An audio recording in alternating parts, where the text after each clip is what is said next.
আজ দুপুরে বেশি কিছু রান্না করিনি। এই যে ডিম ভাজা, এখানে কচু ভাতে, আর আমারও ডিম ভাজা করে নিয়েছি। আর এখানে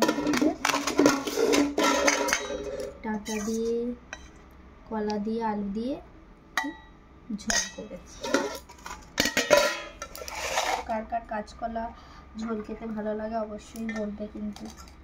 কচু ভাতে খেতে